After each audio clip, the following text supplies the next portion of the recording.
My name is Petros Patsilivas. This is Caged In, a Nicolas Cage podcast. And for the last 30 years, I believed the perfect woman didn't exist.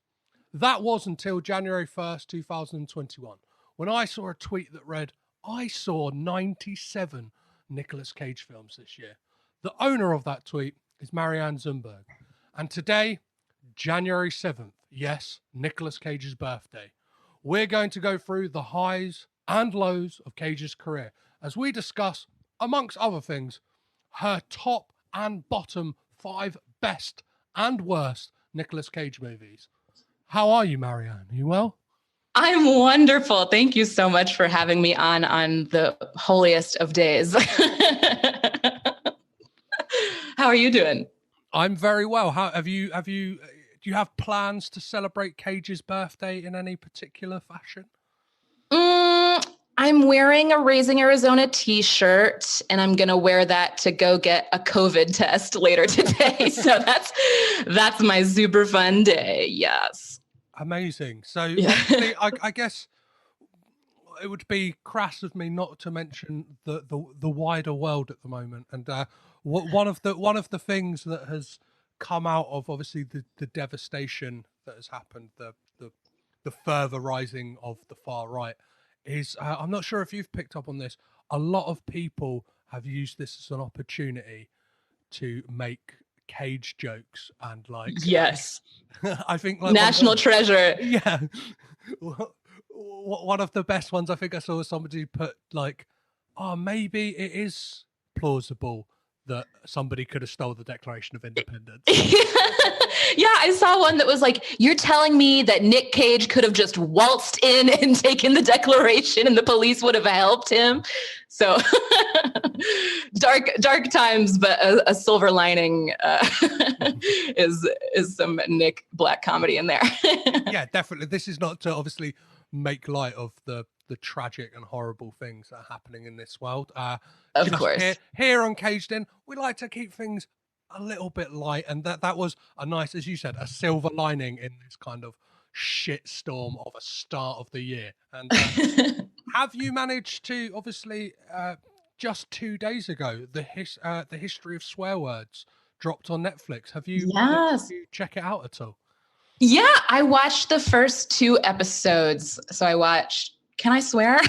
Yeah, swear away. All right, hell yeah. I watched fuck and shit, and they're a fun little 20-minute way to pass through the doom of existence in 2021. They're like a nice little diversion. It's funny. It's Nick does a great job, obviously, as usual. It looks to me like he's maybe had a little bit of work done. Have you watched any of it? His face looks a little different. I watched all of it. Yeah, it's kind of like now it's become like my job to be like on top of things. Like people, like I'm getting text messages like the evening of, like, have you watched it all? I'm like, yeah, I watched it this morning. Okay. Yes, sir. Yes. Yeah. I can relate to that. I got a lot of texts that were like, "Did you know?" I was like, of course I knew. Yeah. Did you notice like something about his eyes and his eyelashes? It looks a little bit uncanny. Am I reading too much into it? Am I getting too granular here? Well, I think it's the fact that he's obviously like, it's no, and we'll get to his hair in some detail a bit later on in the podcast, but sure, there is like, you've got to be blind to believe that Nic Cage has not had work done on his hair. Like his hairline, right. all was going, and then it's like, it's back. Surprise! Like, yeah. And right. and he looks like he's got a solid sponsorship with Just for Men as well. Like kind of this like this unnaturally black hair and beard that is like obviously it's easy to mock him, but at the same time it's like, hey man, like you do you. Like he looks great for it. Right. I would never intend to mock him. It more makes me sad about the pressure that, even aging men in Hollywood are feeling to, look so Instagram filtered. So I want to encourage him to be like, just let yourself age naturally. You look fine. Like there have been a couple movies where he has gray hair and like gray chest hair. And I'm like, just like lean into that. just go with that. You don't need the like shoe polish look. Just embrace the gray. Well, hopefully I'm not stepping on any of your favorites or worst Nic Cage films, but one of the ones I think he looked like great in is Army of One, where he's clearly embracing that. And yes. But what's really funny about that is I remember seeing press for it, and he really makes a point of saying like, they dyed my hair grey. And it's like, come on. No, oh my gosh. Oh man. Just lean into it. It's natural and you look great. Whatever.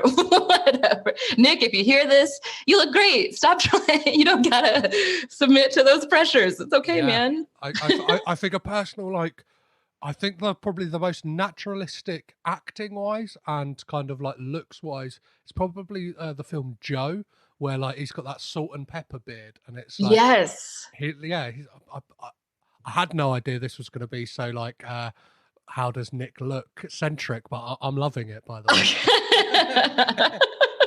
Well, I'm all about his image, so this makes sense to me. Perfect. We should have done a whole thing on the aesthetics of Nicolas Cage. Maybe that will be the next chapter of your podcast. Perfect. So yes. The way we're going to run this for you guys listening at home, we're going to go with the number 5 on each of them and work down to 1. So the list will be running concurrent. But before we get into your top 5s, I always start off the podcast by asking, and I think it's a given on this occasion, are you a Nic Cage fan? Yes, I am a Nic Cage fan. When I started, at the beginning of 2020, when I started setting out to watch every Nicolas Cage movie, I think I was kind of kidding myself saying, it's not that I love him, it's that I want to study him as a media object. I want to take this academic approach and figure out like, oh, is it possible that his career is emblematic of, certain trends of Hollywood filmmaking? Like, can I make that argument? Could I write this as a dissertation? But then it was on like my third rewatch of Valley Girl. I was like, oh no, this is just an actor that I really enjoy watching. So I want to figure out why I enjoy it so much. So yes, I'm a huge fan now. I think I've got that similar journey of that thing of like, I think as a kind of cultural milestone and a public figure, he is kind of at the same time really magnetic and enigmatic at the same time. It's as much as like he's on screen so much, it's like I don't tend to know that much about him. He's got this kind of old Hollywood air about him of like, I don't know, he kind of sits up there with like, do you know what I mean? Like when it was pre-internet, everything about everyone. It's like, yeah, you may occasionally see like a TMZ thing of like him getting sushi with Crispin Glover, but it's not like it's not like we know like when Nicolas Cage last had a shit. Like it's not like we know like the complete ins and outs. Do you know what I mean? And like totally, if he's getting snapped out in public, it's because he's wearing like a pink leather jacket and he's got like, a 20-something-year-old fiance on his arm, and it's like, right, he wants that out there, but like, do you know what I mean? No social media, kind of like very managed like interviews where it's like it's not really too in depth on his life. I think it's because there is so much film talk to go through. Do you know what I mean? Like, right. By the time you scratch the surface on like, what were you doing in that one specific scene? Like, what were you doing with your hands? Like, by the time you got to that, like an hour's passed because like he's doing so much on screen. So like, right. And yeah, I'm so grateful that he's off of social media because it really, it allows his screen persona to fill in any gaps that we might wonder about. And, instead of him tweeting about like how he feels about some movie that just came out, you can I feel like it forces us to infer from his performance, whether this is the correct read of it or not. It's it's more fun. It's a lot more, there's more room for your imagination to run wild. And I think that's so important in maintaining his mystique. Yeah. And that is definitely what he's got. So Yeah. do you remember the first Nic Cage film you ever saw? Yes.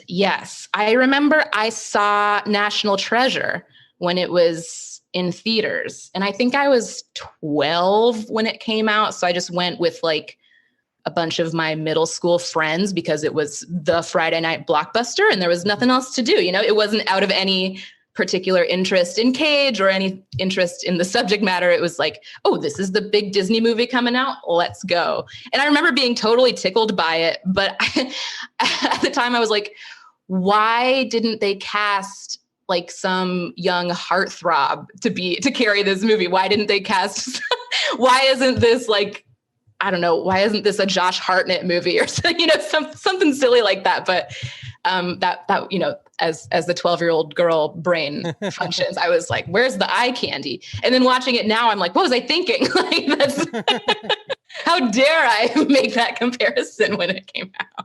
Well, I guess in another like dimension, there's a version of National Treasure with that era of Matthew McConaughey when he was like, before he was before he was kind of the reconnaissance, like, do you know what I mean? Like Oscar bait, Matthew McConaughey, when he was Sahara era, do you know what I mean? Or like how to lose a guy. And perfectly summed up by like most of the posters around that time was him like leaning against his co-star, just, like, shirtless 9 times out of 10. Oh my God, my jaw is on the floor. I can't believe that was going to be him. I had heard on your... I don't mean that he could have been. I just mean like that is like the casting you would kind of expect around that time. Right. Totally. That like that comedy, adventure, family friendly thing. I think did I hear it? Was it your podcast that I was listening to where you said it was going to be Leonardo DiCaprio? No, but that would have been crazy if that something I was listening to about National Treasure where they mentioned that it was they pitched it as a Leo movie, and then when they were having a lunch meeting about it, Leo said, no, I'm not right for this part. You need to cast someone who actually collects dinosaur skulls. I have the perfect guy. It's Nic Cage. I don't know where I got that urban legend. I'm going to have to look that up and let you know. Well, that makes totally sense that Leonardo DiCaprio would know about that because it was Nicolas Cage who outbid him for that dinosaur skull. Oh my gosh. It was stolen from Mongolia, and I think years later, Cage had to give that back. So, oh my gosh. There's an element of National Treasure to his own life, whether it's... At points, he's owned 2-headed snakes. He's obviously got that pyramid. He's owned castles. He's owned the haunted house in New Orleans. Yeah. The Laurie house and stuff like that. And it's just the guy. It goes back to him just being so enigmatic and this mystique. And it's I don't truly. Know. Did you read that? Sorry. Did you read that interview? That just came out, or I guess it came out over the summer, where Marilyn Manson interviews him for Interview magazine. You mean Nicolas Cage interviewed himself? Yeah, I'm sorry. You're right. That's what I meant. You're right. The part that stuck out to me so much is when he talks about his pet crows. That can swear. Yeah.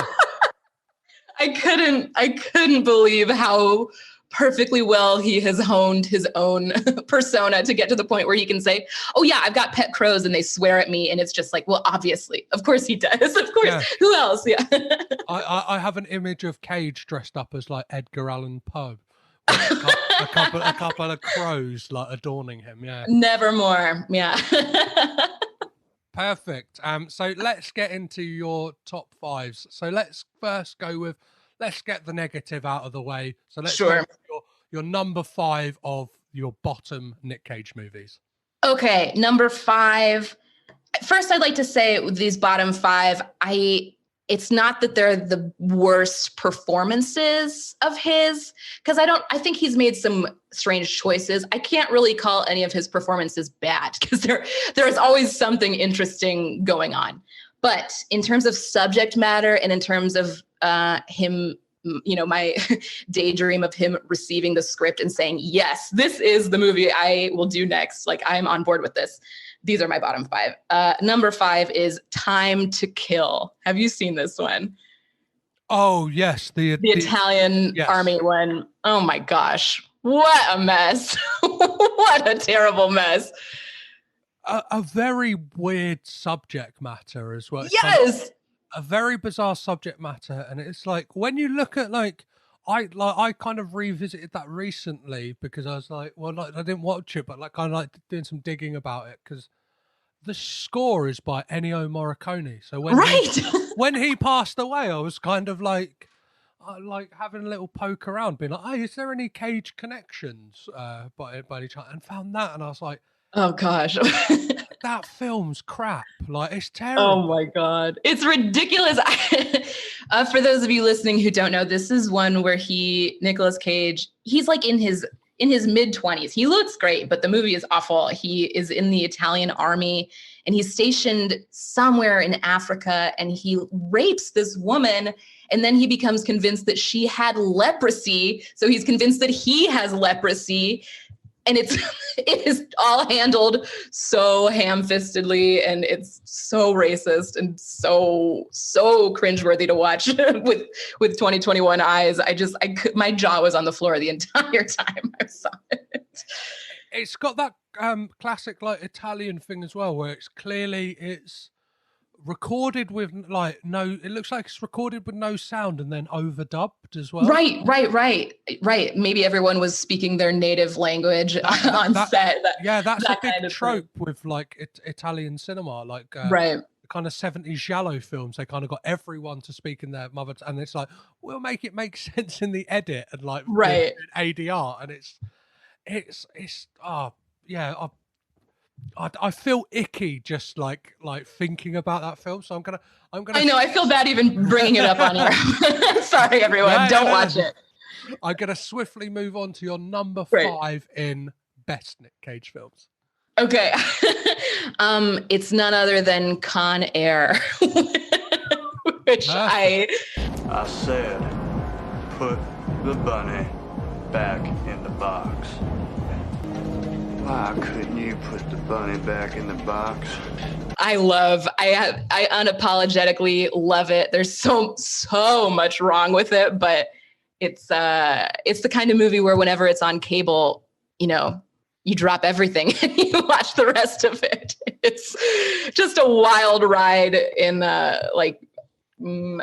maximalism and masculinity and huge budgets and like cocaine fueled cinema. And it's funny, right? And I'm of the belief that it's an intentional comedy. Because totally, Simon West, the director, I think he came from like comedy and like doing like commercials, and I think it was around that time when Michael Bay was like, let's like get commercial directors to do these these films for us because we could probably get them at a cheap price. Yeah, and they know how to make things flashy. And then like that film is like, Cage is a man known for his choices, and it's like he chose to speak like that, and it's hilarious. Like nobody in their right mind. Obviously, you could probably attest to this better than me. Nobody speaks like that. Yeah, I read that he spent a good amount of time in Mobile, Alabama, working on that accent, and it's really a joy to listen to, and especially when so much of the time he has this like dead-eyed delivery with this super sing-songy Southern accent coming out of his mouth, and it's such a disconnect. It's hysterical. I love it. And it's kind of like, it's that weird like era for Cage in that, like, I call it the testosterone trilogy of like The Rock, Con Air and Face Off. Yeah, it's sure. Like real kind of like, but he's a part of that generation of everyman action heroes. It's kind of like him and Keanu are probably the two that I think of like the most, like, because like the 80s, it was very much either guys who were martial artists or like absolute like muscle bound hunks like your Arnold Schwarzeneggers and Sylvester Stallone's. But then like the 90s, we've got these guys who were, and I guess like the kind of first one would have been Bruce Willis in Die Hard. And then like Con Air's probably not a thingy because Cage is ripped in that, right? He's it's ridiculous. He's looking sexy. It's probably like I think it's that and Kiss of Death. Like I think like God.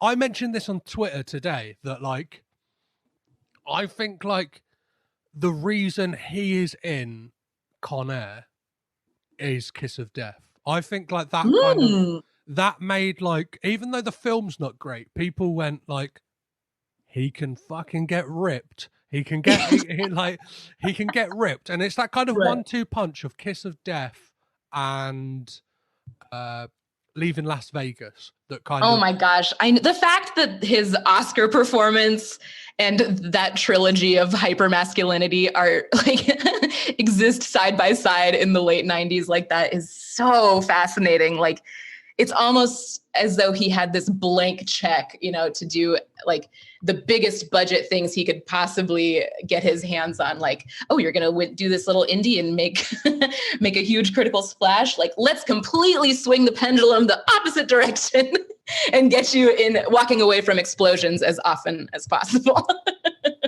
Which therein lies the super magnetic force of Cage, is that you think like, oh, he's only going to do Oscar performances now. No, he's going to wear a crazy long-haired wig and like do one-handed push-ups in the jail cell or like lift a stripper over his head. You know, he contains multitudes, truly. Yeah, there's a great like photo I love from the set of Con Air that's him and Patricia Arquette just kind of like hanging out between takes, and like I like look back to that and was like, that is the coolest couple in cinema ever.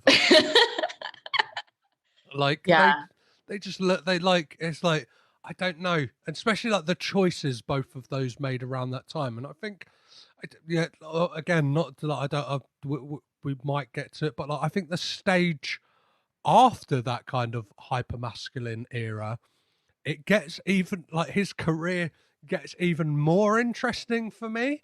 Like, in the kind of choices he makes and stuff like that. But sure. Obviously I could talk about Con Air for absolutely hours, but let's go on. Let's swing that pendulum the other way and let's do it. Let's go to the bottom of the barrel with your number 4 pick. Sure. I think that would have to be Inconceivable. Nic Cage. He was the right person for this role. He was brilliant beyond brilliant. I love working with Nick. We did Face Off together. This is the first time we've worked together since then, and he's just easy. We have a really relaxed, easy chemistry together. It's a shame that it's not a comedy, because we really should be doing a comedy together. Have you seen this one? Oh, very much so. I'm like flipping through my notebook trying to look at like what year. 2017, you know, one of a cool 5 movies he was in that came out in 2017, and it just, oh my God, it's about a surrogacy pregnancy like gone very wrong, and the fact that they titled it with that hideous pun just makes me want to pull my hair out. I never want to sit through that one again, I don't think. I'm not sure if you've ever seen the Lindsay Lohan film I Know Who Killed Me. No, I haven't. Tell me more. It's this like, I want to say, I don't know, I can't remember it too well, but it's like this over like hyper weirdly sexual, like very much a throwback to those 90s like erotic thrillers, like Inconceivable is in a way of like that kind of bunny boiler thrillers. Sure. And I think it's something to do with like a consciousness is thrown to somebody else, and like they kind of like, it's very, but like Inconceivable, and it's like I Know Who Killed Me is not a good film. Like Inconceivable made me long to watch that, because I was like, it's I like, again, I did a whole episode on this, and my guest Ed Jefferson like informed me that movie was filmed over 2 weeks. That makes perfect sense. It seems like they did one take of each scene and they said, got it, print it, let's go. Like, let's move right on. That was perfect. And the director is, like the mum's, like, I'm not sure who he is, but like he's kind of like positioned as Cage's mum's boyfriend, like the very like heavily plastic surgery guy who like works at the hospital later on in the film as well. Sure. That's the director. Oh God. Okay. Things are making more and more sense. who is for all intents and purposes he's a real piece of shit, the director as well. He's kind of got this Jonathan Baker is the name, I'll name and shame him. He's this reality TV hack basically, who's like he did a show called The Amazing Race in 2004. Like I have no idea what it's but he's kind of like flitted around on like reality TV shows and stuff like that, and it's like Inconceivable is basically like a passion project for him, and it's like, oof, yikes. Yeah, and it's like you can tell he updates his IMDb because he even puts like there's a lot of like uncredited, I guess, extra work on his IMDb page, and it's like, oof, too thirsty. You put that on there, didn't you, Jonathan? You like, do you know what I mean? You happen to be in the back of a shot in Entourage, and you're gonna chuck it on the list. Yikes. Okay, that says everything that we need to know about that movie. Nobody watched this one. It's not even so bad it's fun to watch. It's just it's painful, I think. Do you disagree? No, I definitely I believe it may have a what is it? How did this get made episode? And it kind of like it feels like I remember listening. I'm pretty sure I've heard that because I like. Oh man, I love that show. Yeah, because there's like that. It's very much in their wheelhouse of like a film that is like, what the fuck, like, yeah. Because it's a film that relies on a twist, but the twist makes no fucking sense. Right. Extreme melodrama, but not in a way that's at all interesting to unpack. It's like fanfic. It like might as well be fanfic, which, not to knock fan fiction, but it did not belong in this movie. Perfect. Let's swing that pendulum back the other way and go to your number 4 on your favorite Nic Cage films. Okay, number 4 is the incomparable Raising Arizona. Which one you get? I don't know. Nathan Jr., I think. Give me here. There's the instructions. Oh, he's beautiful. Yeah, he's awful damn good. I think I got the best one. I bet they were all beautiful. All babies are beautiful. This one's awful damn good, though. Don't you cuss around him. He's fine, he is. What a wonderful little lollipop of a film that is. I could watch it over and over on a loop until I die and be pretty happy about it. What a beautiful film. I don't really have anything new to say about it that hasn't been said much more articulately by brainy film critics, but I just think that's a really great use of Cage. And I think it was surprising to people at the time that his comedy skills were that honed. Yeah, and it's really interesting that there's like that nice. It's a great year for Cage, 1987. So what you've got that and Moonstruck, yeah, and it's like you kind of get these the both sides of the coin, and it's like, and he's like he could have gone either way at that point as being this like broody romantic lead, or he could have gone like he could have really lent into the comedy and like right, and it's great, isn't it? Because it's almost that thing that like you almost forget it's a Coen Brothers film because right. Cage like in a good way overshadows that film because he's got this cartoon-esque performance that he like, the Woody Woodpecker hair and everything. yeah and that like from research that is something that he was like very much pushing because he was like he's a big fan of like Tex Avery and stuff like that and those like cartoons, and I think there's a reference with the Woody Woodpecker tattoo that Right, Hannah right. has. So like, and yeah, I was watching some clips of that quite recently, and like both him and Holly Hunter, like it's just such a great like put together film. And there's a documentary. I'm not sure if it's out, but I remember like seeing it on IMDb recently, and it was called like well, it's about like I tell you the premise of it. It's all about the babies from Raising Arizona, Oh. where they are now. Oh, how fun. Do any of them play football like in his dream? I can't remember. Like, but like, it's just like, it's like, because part of like researching this podcast, I was thinking like, who would be like great to interview? And I was like, it would be great to interview. Obviously, they'll know nothing about it, but like, I guess they would have been told loads of stories by their parents. Interviewing like the baby like they stole, basically. Like, even if it's like twins, I know a lot of the time in those things like happens to be like identical twins that they use. Right. Yeah, Oh, that would be great. That would make a great movie, actually, just like about the child star who was in that. That I would watch that. Yeah, if they do was it the massive way? The unbearable weight of massive.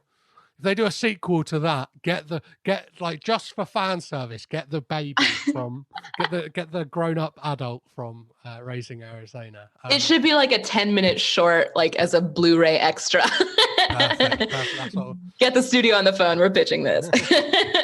Amazing. So let's again, like it's what more is there to be said about that film? It's just fantastic. So let's move on to number 3 of your worst Nic Cage films. Sure. I'm gonna say it's Sunny.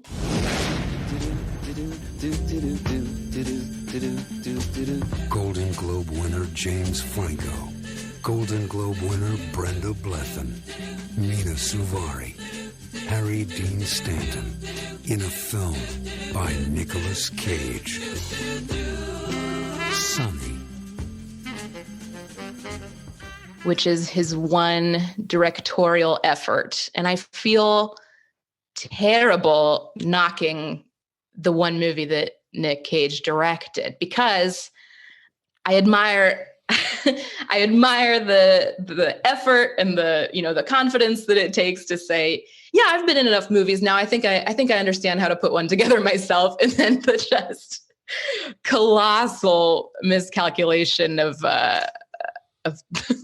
everything that happens in that movie. Have you seen this one, Sunny? Yeah. Where James Franco. I didn't love it. What did you like it? I don't want to knock it if it's what no. You can say what you want. A bit of discourse is always fun, but like I remember like just thinking, and obviously knowing that Cage, like that script was knocking about for years. I think Cage like was gonna be in it, and I think like if this was like a late 80s Cage film with like an interesting director, and I think it might have been pitched to like Paul Schrader, but he'd already done American Gigolo. Okay. And it's like that thing of like if it was like it's like, and you can see that through James Franco's performance, where he's like literally totally. It's like he's just given him a load of like his old movies and gone, watch these, pretend to be me, please. Yeah, exactly. I was so turned off by that. I thought it was so reminiscent of those like later period Woody Allen movies, which, God, I'm sorry to even say his name on this podcast, but where you can tell like this is meant to be an avatar for the director who has aged out of the role. And so instead they've hired like an idealized, more beautiful version of themselves to try to like do that wish fulfillment. And it just left such a bad taste in my mouth. I do love Nick's weird batshit cameo at the end of it. I think is so funny.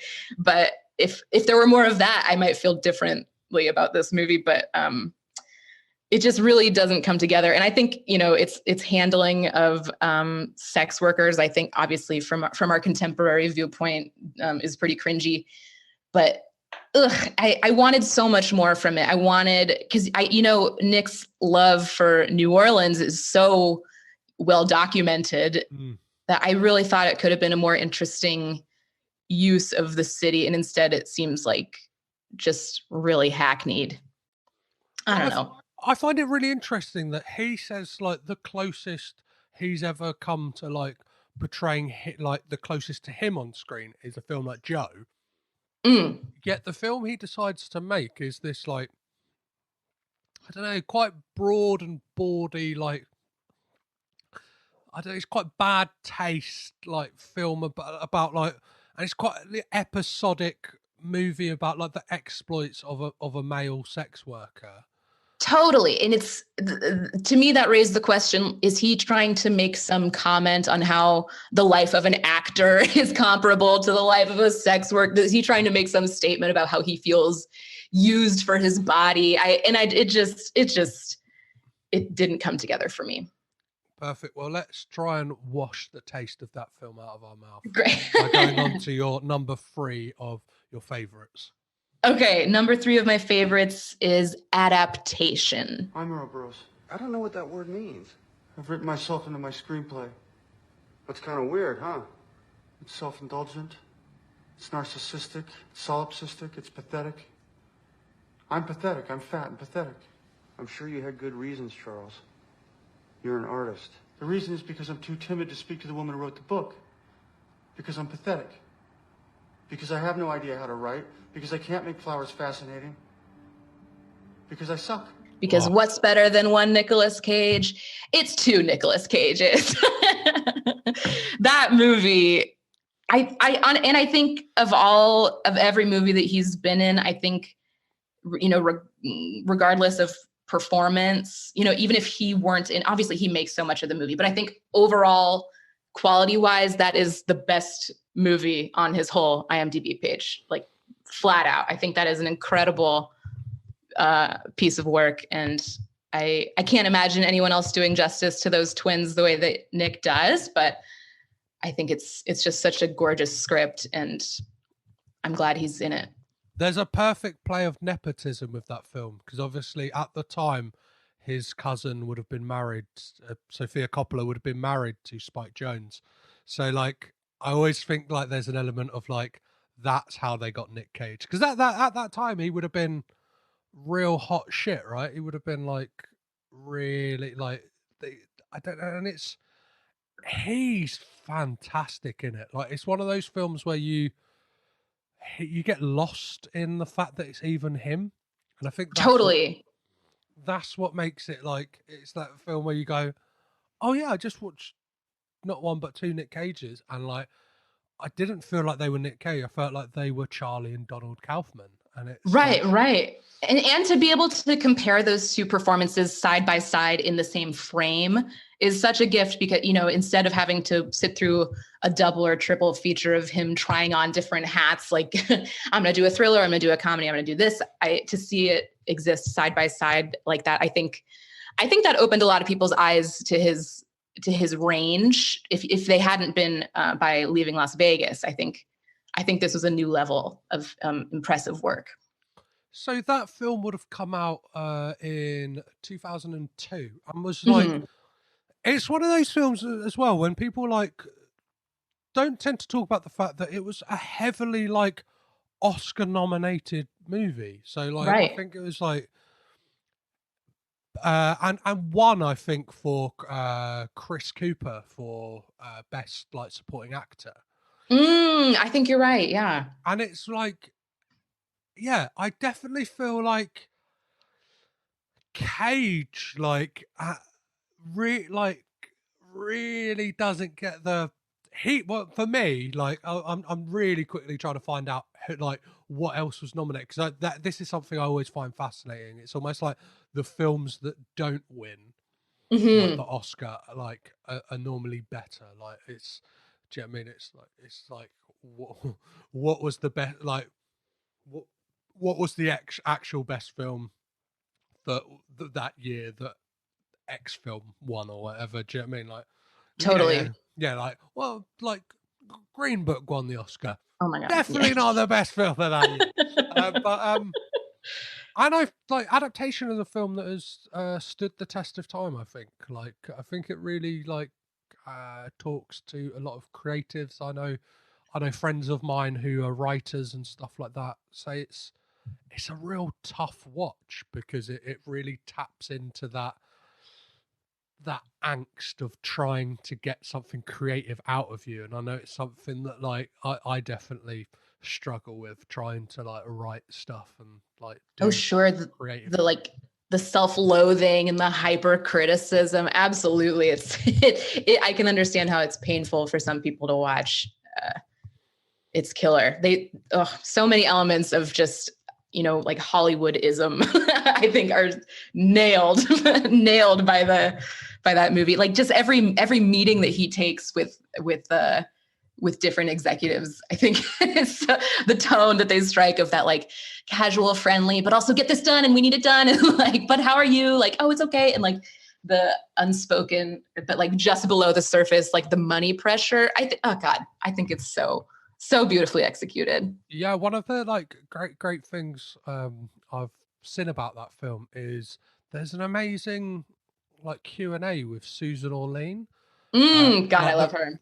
The real Susan Orlean talking about the film and like kind of like talk about her interactions with the real Charlie Kaufman and stuff like that. And like to begin with, she was like, you like I've read your script is amazing, but I can't give you my real name for this. Like this is almost ruinous. Like you've got me doing drugs. You've got me like having an affair. Yeah. And like but she also said that like, and I think it's a testament to I guess a divisive figure in regards to like what people think of his output. Like Charlie Kaufman said, he's a genius in that he picked up on themes in the book that she like didn't come to realize until later. Like he kind of picked up on things to do with her marriage and stuff like that.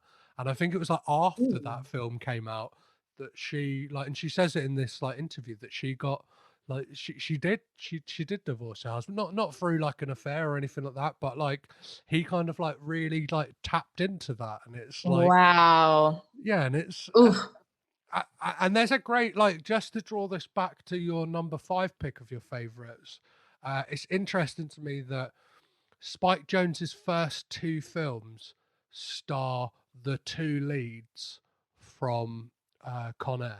Yeah. Oh my gosh, wow, so many like extra textual layers we're unwrapping here about the nepotism and the personal lives. Wow. My head is swimming over that. That's amazing. Yeah, another one being John Malkovich was originally like pitched to Francis Ford Coppola, who turned round to whoever, like the execs or whoever, and said, I know the perfect guy for this, like my son-in-law or like my daughter's boyfriend at the time, whoever, like was he should direct this. He's going to be the future of cinema. Like and then it's like that thing of like, without the Coppolas, we would have had no Spike Jonze. Essentially, my gosh, there could have possibly been no adaptation. And I think it's a perfect pick. But what a powerful dynasty they are. Amazing. Again, like your top 5 picks very much mirror some of the ones I absolutely love. But we can't always talk about the good times. Let's talk about some of the bad times with your number 2 worst Nic Cage films of all time. Okay. This one I'll say is Left Behind. Yes. I know you all want answers, and believe me, so do I, and I'll do my best to get them. Yikes. I can't stand this. This is the one where it's kind of like The Leftovers situation where there's, like a big like semi-religious reckoning where the pure of heart people are like ascend into into the afterlife or something, and then everyone who else is left behind has to figure out why they were left behind, what they were doing wrong, and it all takes place mostly on an airplane, right? Am I remembering this correctly? Yeah. So Nic Cage is Raymond Steele, and he's like an airline pilot. Yeah. And, God! And it's on an airplane that like does not resemble any airplane any human being has ever gone on. It's kind of got these like, if you've ever gone to like a luxury cinema and they've got those like massive seats, it's got these, and everything's really on the nose. And like in regards to Cage performances, like I think it's one of the dullest Cage performances there is. He is sleepwalking through this one, and it's a real bummer to see, because if there had been a moment of that classic Gonzo Cage energy where he could unleash for a second, that it might have turned things around for this. Or I don't know, something about the hesitation to address the actual like religious implications that they're kind of dancing around, where it's this quasi spiritual thing. It just felt really cowardly, but like thinly veiled Lifetime movie pro Jesus mess. I don't know. it rubbed me the wrong way. Well, it is weird because it's based on like a very popular like series of novels, like that are like, do you know what I mean, big Christian books basically. So right. And apparently like Cage did it because one of his brothers is a pastor. So like what? Yeah, no. Christopher Coppola, yeah, and like no way, director of Deadfall. Yeah. Are you kidding? Oh my gosh. Yeah. He does a lot of like stuff with the church, and like he said, like, I'm a big fan of the book. You should do it. But then part of me, like, I've like posed this theory a lot on the podcast, and I think I might be right. Is that like it's almost like he's scared to like do his cageisms because like it might like offend the Christians. So instead he just gives this really like wooden performance where it's like he's just kind of like turned up and gone, well, I will recite these lines. Yeah. Oh my gosh. Wow, that sheds new holy light on that project. Wow, that makes me actually, I swore I would never watch that one again, but now this new information is tempting me to sit down with it. Wow. One of the things with it as well is like the musical like score for Left Behind is wild. It's kind of like somebody's rummaged through like license-free music and gone, let's have a bit of that. 100%. It's like YouTube beauty vlogger soundtrack. It's atrocious. It's such a mismatch too. and then we have like Mrs. McFly herself as well, and you kind of you get excited by it because like it's like, oh, you got, and it's that thing, isn't it? He's like, oh, you've got Nicolas Cage, you got Leah Thompson. It's like, oh, this could be great, and it's like, I don't know, and then it's definitely not. They're not on screen at all together, and like, yeah, it's got that real made-for-TV quality to it. It's so preachy, and not to knock, religious entertainment for what it is, but it seems to. What bothered me is that it doesn't seem to fully embrace one way or the other. I think it's kind of like, oh, we've got some religious undertones, but like maybe watch it because it's a Nicolas Cage movie, and then maybe we'll convert you through it. That just upset me. So there's a link between two of your worst Nicolas Cage movies. Do you know what it is? Well, no, I don't. Is it that actress? Sorry. Yeah, Nikki Wellen, from the like bunny boiler from Inconceivable. Right. Okay. plays the girlfriend, like the air stewardess. Yes. In Okay. Left Behind.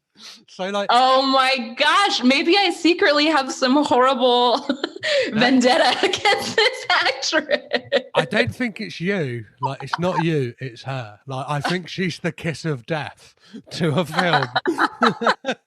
Oh no, I feel terrible. I feel like this is awful, like internalized misogyny on display. But it's not about her performances. It's about how those characters are written, I guess. It's just thankless, nothing redeeming about those characters or even interesting.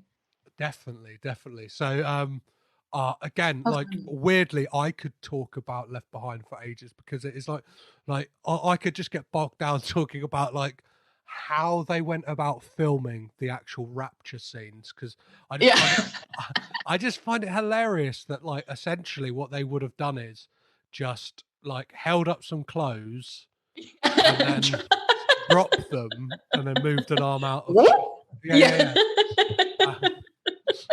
But let's head on over to your number 2 for your favorite Nic Cage. Yes. Okay. So I want to say I like agonized over compiling my top 5. It was so hard.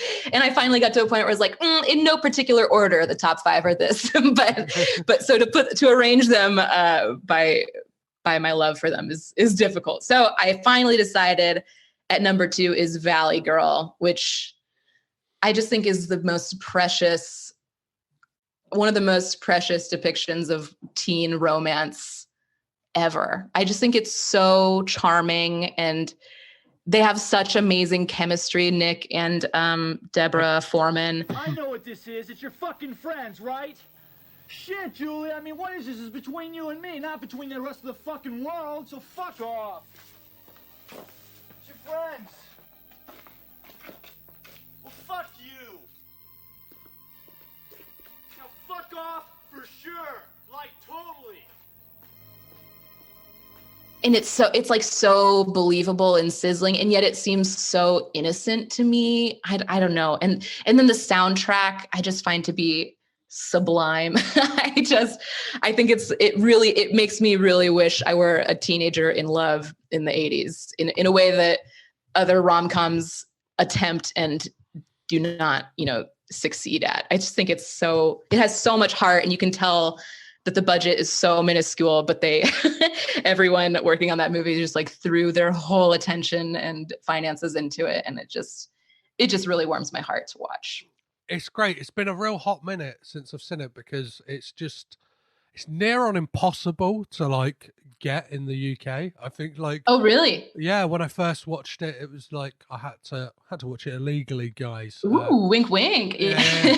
Hopefully, if you're listening to this episode, you've been on board enough with the podcast that you're not going to report me to the police. But like, it's.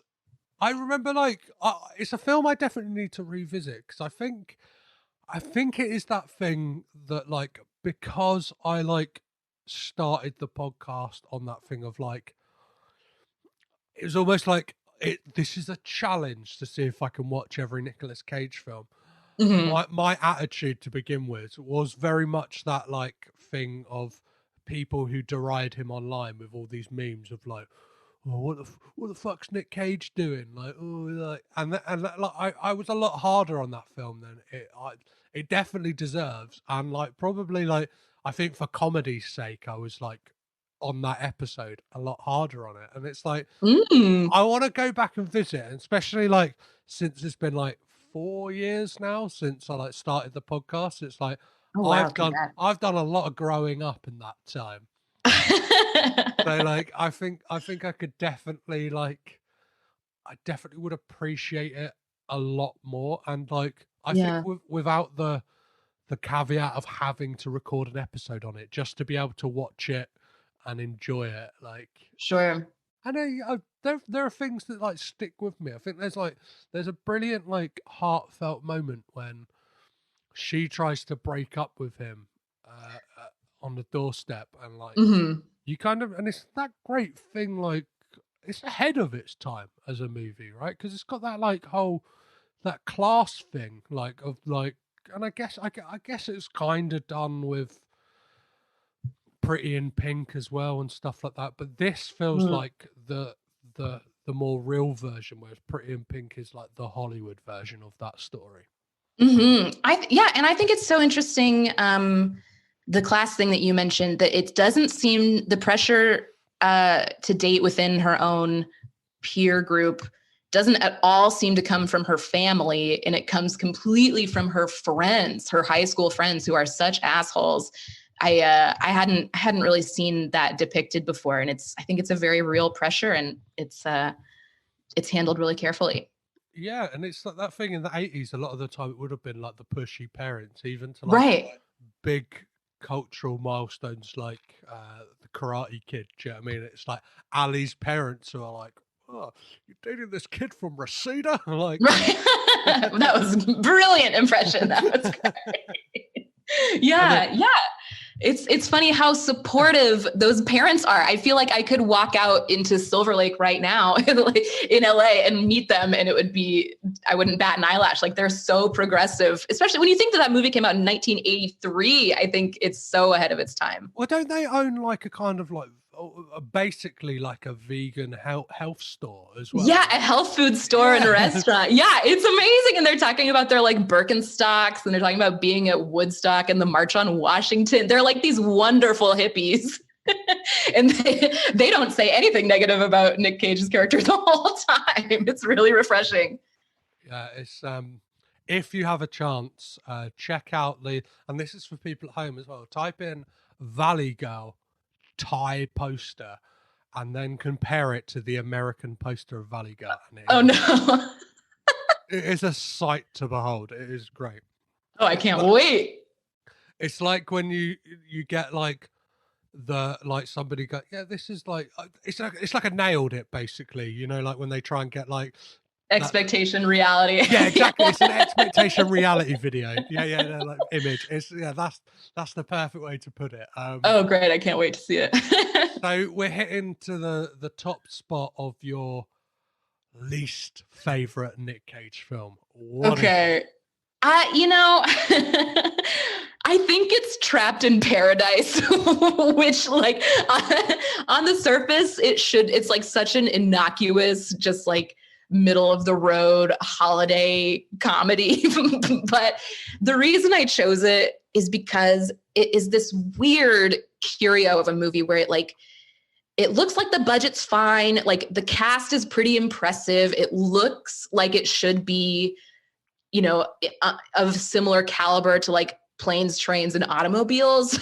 But then there's this intangible quality to it where nothing works. Like, I don't know if it was just the editing or something about the direction just leads to such a dumpster fire of a movie that has such grand potential and then does not at all land it. It's like, what is happening? How many different scripts do we have here? Like, all of the leads are in different movies. It's so messy. And this might be enhanced by the fact that I made my parents watch it with me when I was visiting them for Christmas, and they were so baffled by it. They were like, why are you doing this to us? And I was like, I need to cross it off my list.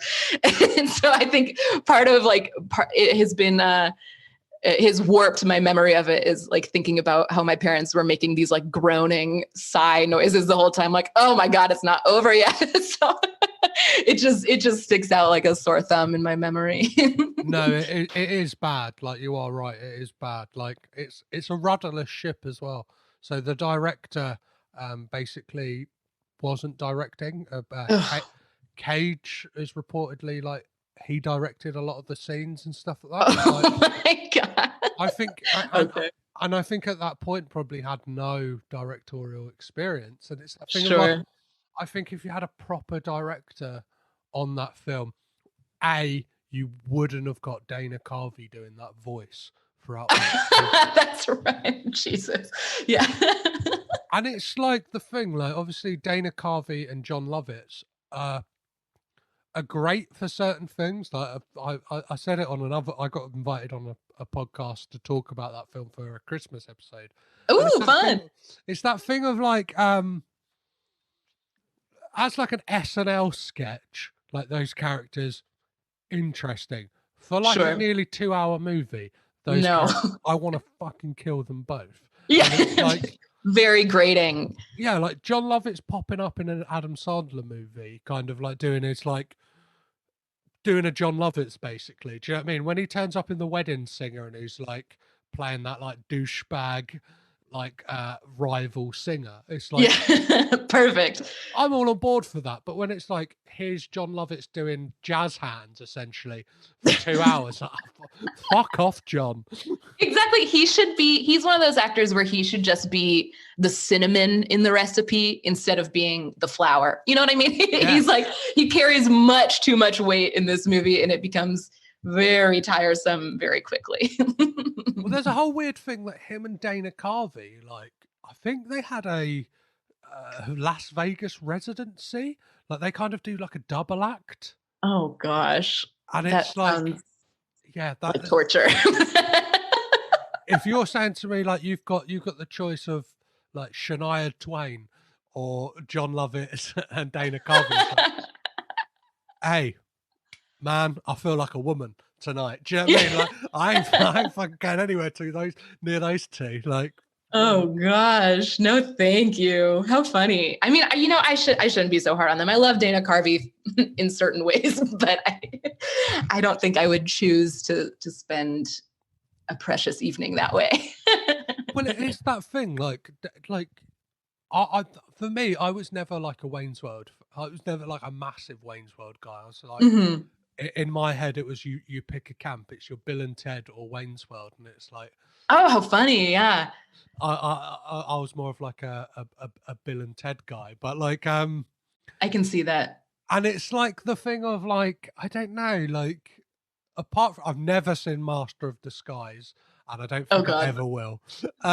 Watching the trailer is more than enough for that one, I think. And yeah, like John, as I said, John Lovett's when he pops up in like, me and my brother constantly quote like, he's losing his mind, and I'm reaping all the benefits, like from The Wedding Singer at each other. I love it. Like if I hear Ladies' Night, like I hear it like with that like John Lovett, so it's like sophisticated when he does that real guttural sophisticated mama. Like I hear that. I don't hear like the Cool and the Gang version. I hear John Lovett's in my mind. All for it. But this is the thing: is it's this movie. It's the rare case of the sum. What's the phrase that I'm looking for? The sum is lesser. The final product is lesser than the sum of its parts. You know, it's like it has all these good elements that should come together with a little bit of je ne sais quoi and make like a charming enough family holiday movie. But instead, everything falls short, and it feels like work to watch it, which is not. It's the opposite of how it should feel to watch a movie like that. Well, it's got that thing as well that they're quite unlikable characters. They're not the type of people you want to spend 2 hours of your life with. No. And it's like you're not rooting for them, really. No. It's like somebody watched Home Alone and went, "Do you know what? Let's make a movie where we zone in on Harry and Marv." It's like, like no. And it's just quite bizarre. And it's like the thing like I love Twin Peaks, so like when Madge and Mick turns up, I'm like, and then she's just sidelined. Do you know what I mean? And it's got like totally. And I'm like, girl, you in danger. Like, get out of there. Like, I was worried for her. The one thing I will say about that film is like one of the funniest person in it is Cage. Like he delivers some stuff like. He's quite wild in some of his deliveries, and there's definitely like some moments you can cherry pick from that moment to like put in a kind of comedy sizzle reel, and it will be like it's quite fun. But like, the whole film as a whole does not hang together. Do you know what I mean? No, not a bit. It is. As you said, like your expectation is Plane, Trains, and Automobile, and then you've kind of got this like. I don't know, nativity, like a plastic nativity scene that's been left by the fire when you're trapped in paradise. It's like, oh my God, like. Exactly. We haven't even mentioned how, like, this, like, I kind of don't want to mention it, but like how disgusting the giblet gravy scene is with Dana Carvey. Well, oh my God. I think I have like repressed the memory of that. No, thank you. No, thank you. No. Yeah. So that is like I can definitely see why that and coupled with the like holiday memory with your parents, where it's like it's been a tough year. I've got the opportunity to spend it with my folks. Right. Like, do you know what I mean? And now it's mired by this absolute shit show. Exactly. Exactly. I'd like to formally apologize to you, Mom and Dad, if you're listening, for making you sit through that with me. Thank you for your support. Amazing. So let's get on to number one of your favorite Nic Cage films. Yes. Number one, it's Moonstruck, a perfect glittering diamond of a film I could watch forever and find something new to love every time. What is life? I didn't come here to upset you. They say bread is life. And I bake bread, and I sweat and shovel this stinking dough in and out of this hot hole in the wall, and I should be so happy. Huh, sweetie? You want me to come to the wedding of my brother Johnny? Where's my wedding? Chrissy, over by the wall. Bring me the big knife. No, Ronnie. Bring me the big knife. I'm gonna cut my throat. Maybe I should come back another time. No, I want you to see this. I want you to watch me kill myself so you can tell my brother Johnny on his wedding day, okay? Chrissy, bring me the big knife! I tell you, I won't do it. What really stands out to me about that movie is there is not one moment that I think needs to be cut. I think its entire runtime is perfect. Every single element is flawless. I'm just gushing at this point. It was such a surprise to me, this movie. Like I had heard, I hadn't seen it until 2 years ago, maybe. I had never heard of Nicolas Cage being in it at all. I had only known that it was Cher kicking the can down the street and having the big, beautiful hair. I had no idea what to expect. And then my friend was like, you need to see this. This is a fantastic rom-com. You'll love it. And I was like, okay, whatever. And then Cage's performance is such a revelation to me. His performance in this is what kicked off my desire to do the whole Year of Cage project. So it's really near and dear to me. It's such a hoot to watch him in this. It's a film that's got like a bubbling like sexual tension to it. That's like, it's like I don't think I've ever seen that like portrayed on screen any better. Of just like him and like shit, like this kind of like feisty like Italian like energy to it, and it's like both of them, and it's like that thing of like, are they gonna at any moment, it's like, are they gonna fight or fuck? And it's like, right. That's the movie basically. It's like, this was the first time it had never ever occurred to me that Nicolas Cage could be considered handsome. Like I had no idea that people out there found him to be a handsome guy. And then I saw this and I was like, whoa, he's got animal magnetism that I did not acknowledge before. So it was a big turning point for me.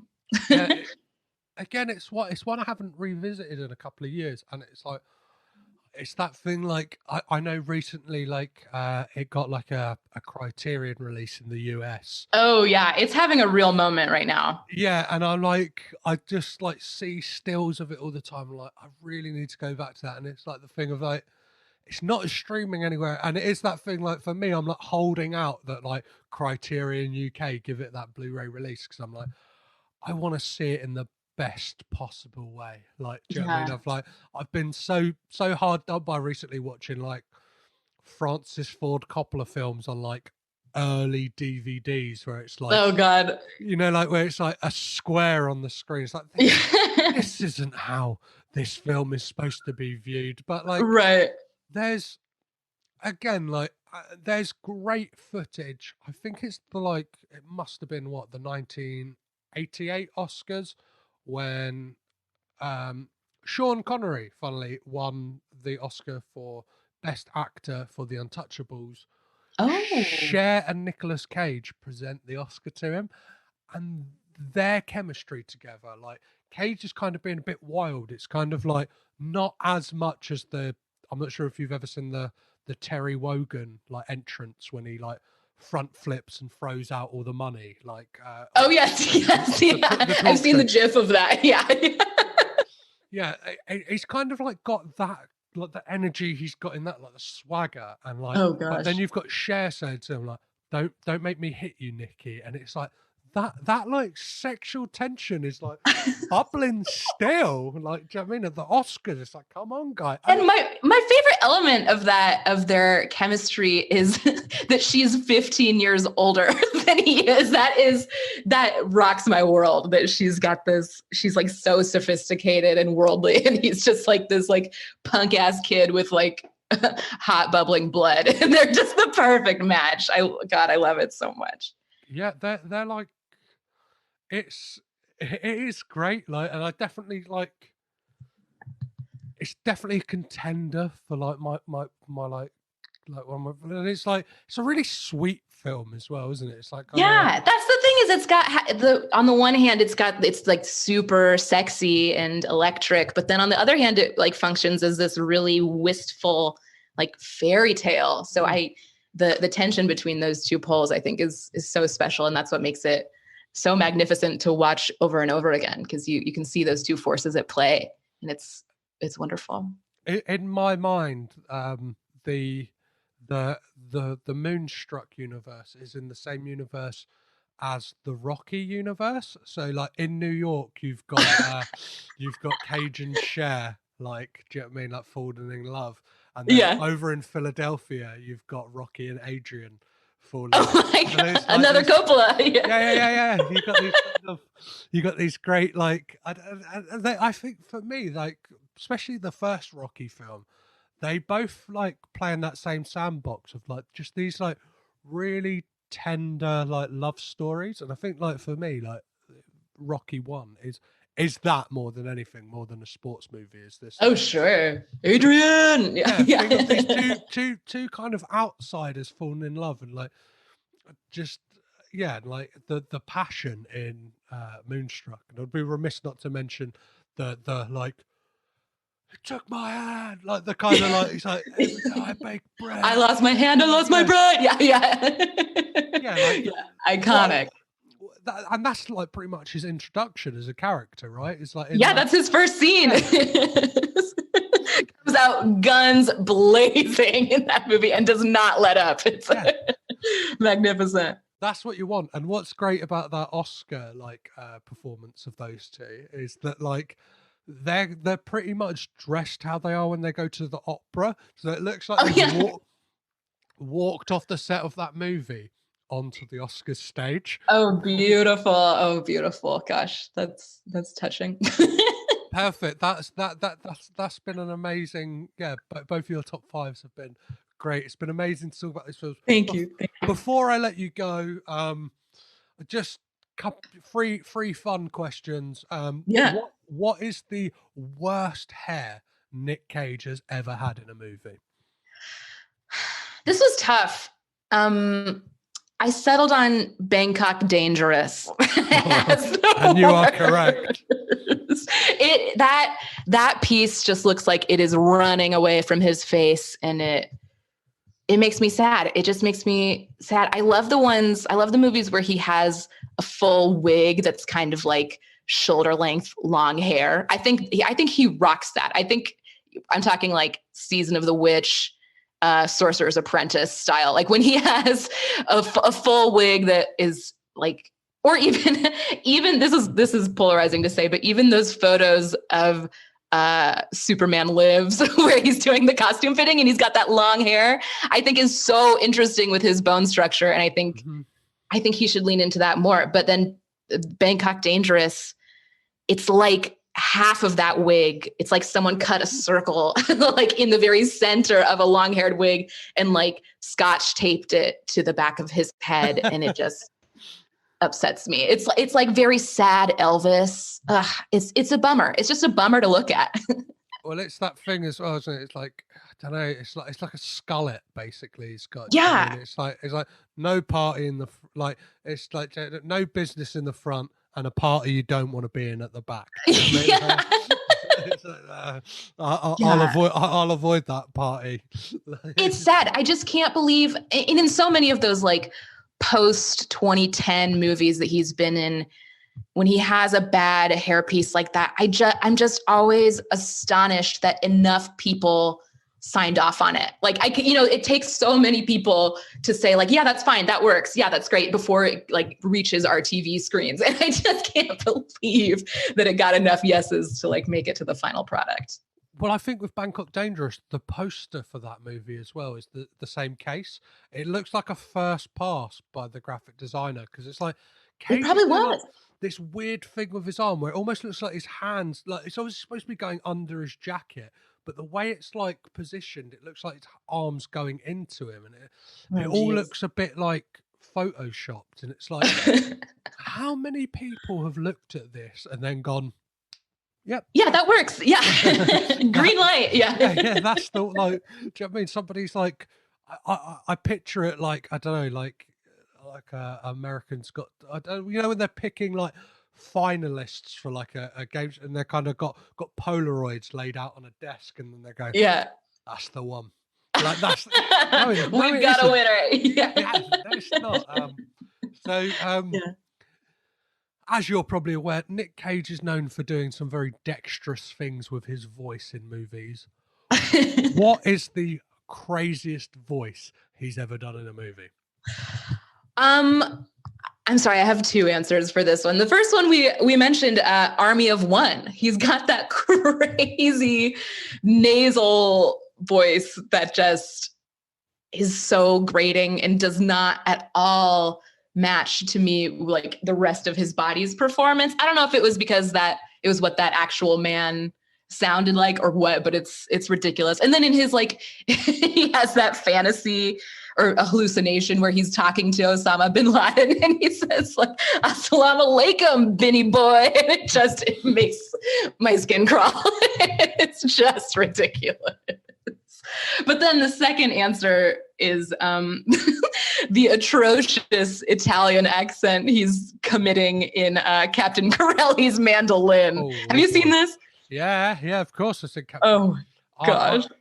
I'm offended by that film in two ways. That accent and the fact of like it's set on a Greek island where like obviously I'm half Greek and it's like you've got a Christian Bale doing an equally bad Greek accent, and it's like so you've probably got like the most Spanish looking woman in the world. Oh my god. And sounding. Yeah.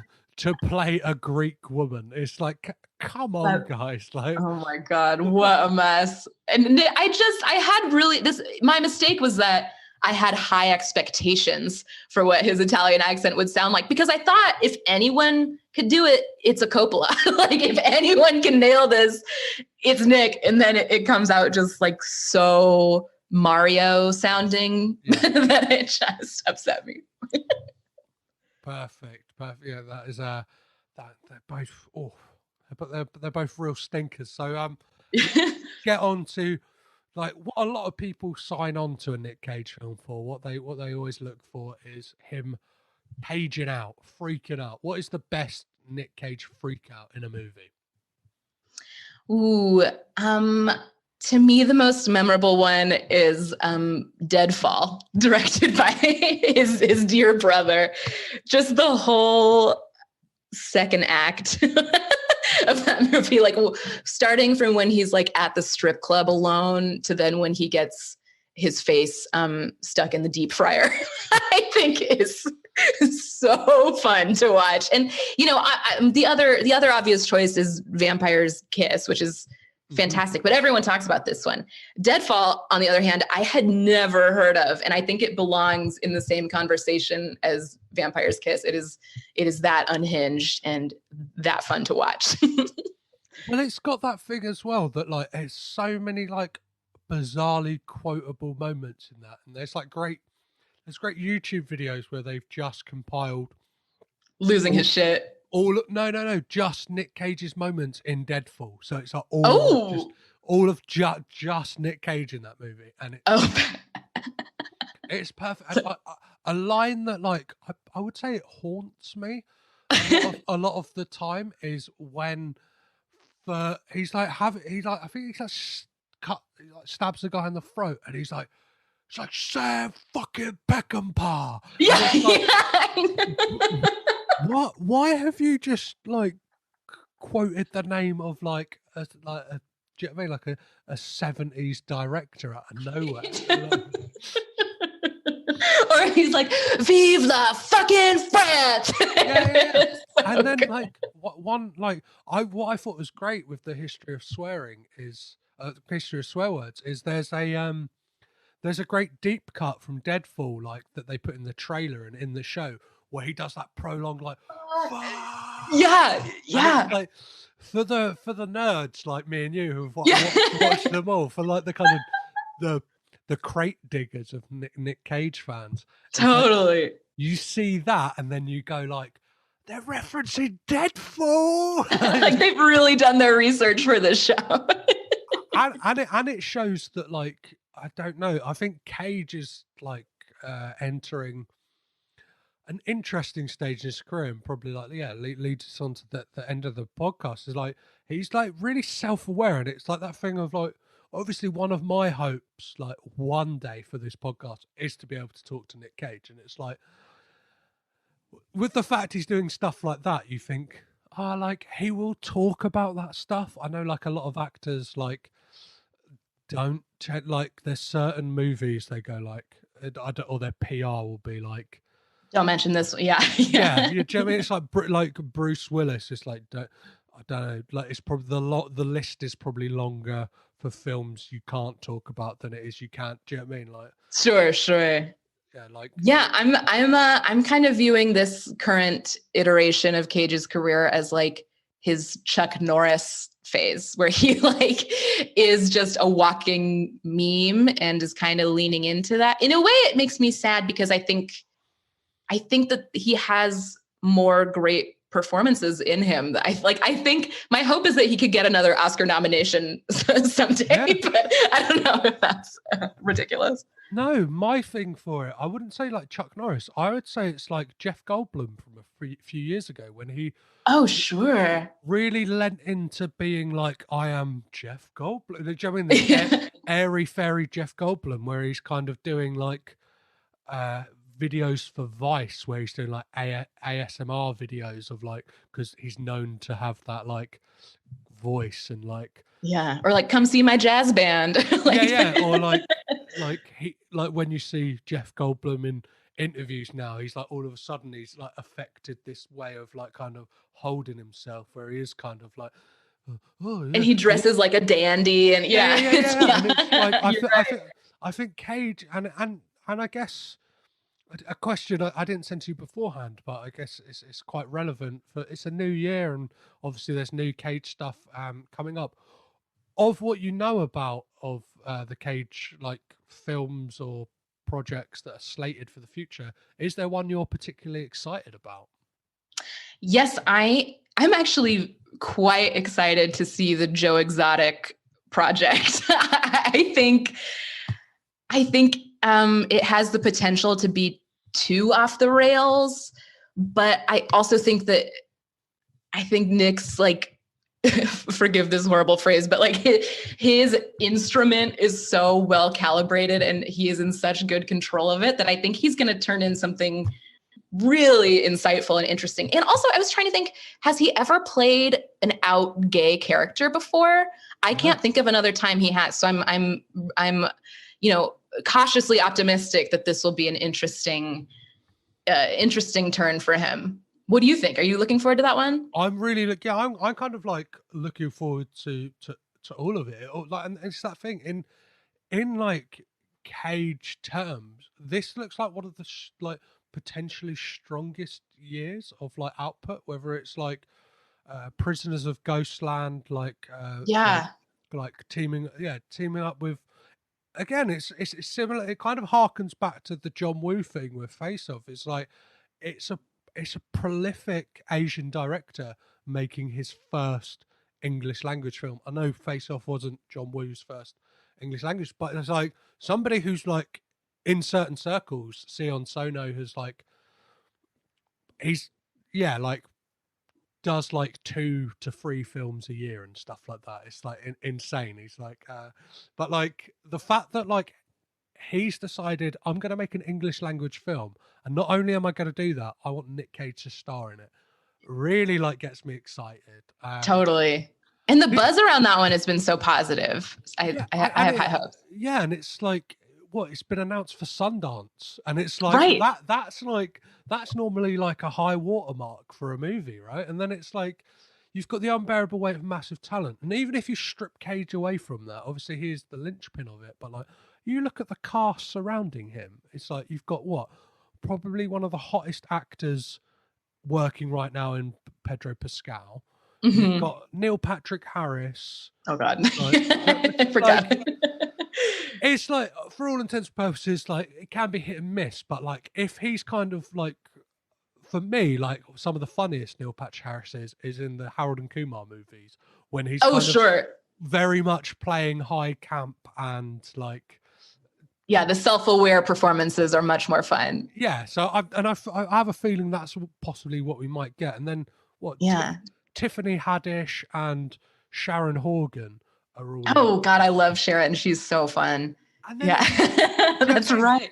It's like that cast is insane. You got Willy's Wonderland, which looks like absolutely fucking crazy. Mm-hmm. And then you've got a film that like looks like it should be an A24 movie. That film Pig with him and Alex Wolff. And right. And like Nicolas Cage plays like an ex-chef who spends his days truffle hunting with his prized pig, and then the pig's kidnapped and he has to get it back. But like he's made the big caveat in interviews that like it's not like a revenge thriller, it's like more of like a character piece, and I'm like, that's even more interesting. It's not it's like they're trying to cash in on that John Wick money. It's like this is potentially going to be like, I don't know, like in the same vein as like Joe. And and it's like if John Wick didn't choose violence and instead just like spent 90 minutes like reflecting on the loss of his dog. And kind of like drinking in bars, like talking to like people, going like, it fucking sucks, man, that my dog died. Do you know what I mean? Like, yeah, been there, man. Yeah. Yeah, and then it's like, I don't know, like I guess around the time it would have been made, like Alex Wolff, I don't think would have signed on to a real dud, because I'd imagine when that film got made, it would have been post Hereditary, and like his kind of inbox would have been flooded with stuff, and it's like, but that's one of those weird ones that kind of seems to be in just like post-production limbo whenever I look at IMDb, and it's like it kind of feels like something that should have at least been like touted for some kind of film festival. If and when that happens, who knows? But fingers crossed. 2021, like even if the world burns down, it looks like it could be a good year for Nicolas Pig. Well, wonderful, amazing, Marianne. Thank you so much for coming onto the podcast. Is there anything you want to plug? Do you want to plug your social media or anything like that, or like do you like? You can follow me on Twitter if you want. My handle is Marianne Pants. I'm thinking about starting a separate Nic Cage account because I don't want to flood my one account with stuff that I know alienates a lot of my friends. So keep your eyes peeled for some more Cage content from me. But thank you so much for having me. This has been the highlight of quarantine. Thank you so much. Love talking to you. No, thank you so much. This has been an absolute joy. And thank you for coming and raging with Cage with me. Anytime, man. Happy 2021. Happy Nick's birthday.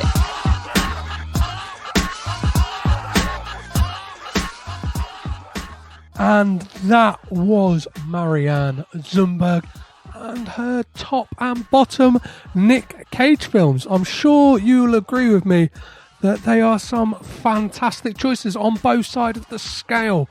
She really does have a nose for the stinkers as well as knows the good ones. I loved talking about Moonstruck and just all of her picks. But yeah, again, thank you very much to Marianne for coming on the podcast. That is if you're listening. You might not want to listen back to a conversation that you're on. I totally understand that. That's why I never listen to my own podcast. I say that, but I did listen to myself on the fantastic Sudden Double Deep podcast that came out yesterday.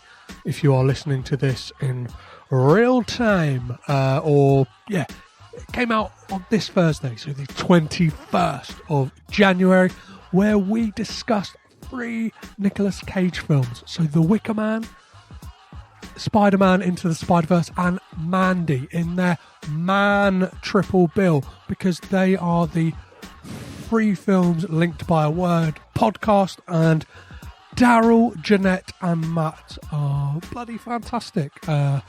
Check that episode out if you're a fan of me, but check out their podcast because it's better than this one. I shouldn't be saying, well, no, it should be. It's equally as great. It's fucking great. It's a great podcast. So do check those guys out.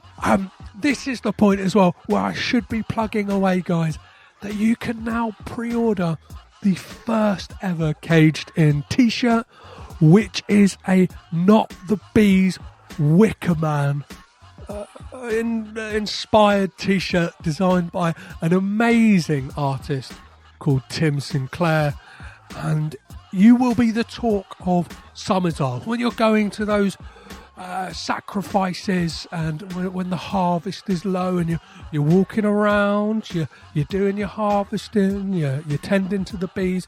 You'll look the genuine bee's knees in this t-shirt. It's like crazy design that I concocted up in my mind, but has this feature that you can flip the t-shirt over your head to reveal the cage's face in the cage of bees, essentially, from the Wicker Man. So you could ruin every family photo for the foreseeable future. So yeah, do check out that. That is at cagedinpodcast.limitedrun.com. I've made them for like as reasonably priced as I can. So they're £13 plus postage and packaging. Postage and packaging, obviously, internationally, if you listen to abroad, is slightly more, but like that's only because that's like a tiny bit more than what it cost me to ship it. Okay, I'm like genuinely, I just want these to be out. I want these to be out for me to break even and not for these to bankrupt me. So please do pre-order a t-shirt. That would be fantastic. And I could say this because I didn't design them myself, but the illustration is fantastic.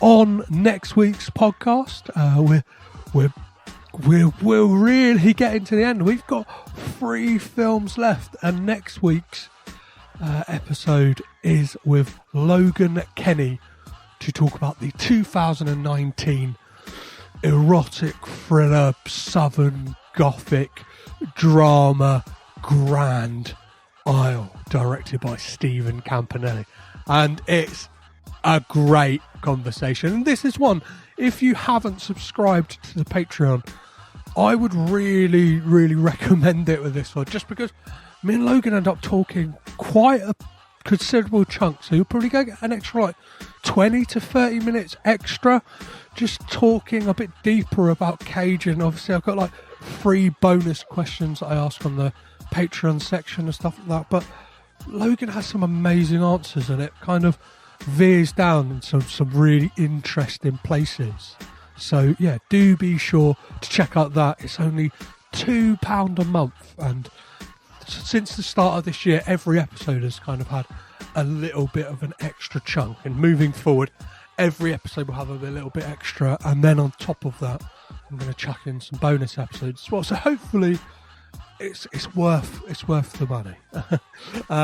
So yeah, check out that episode next week, and that's it, guys. Yeah, we'll talk then about what we've got coming up. Then there'll be another bonus episode next Friday, but I'll tell you about that next week. So as always, guys, I've been Petros Patsilivas. I've been caged in. You've been amazing. Bye-bye.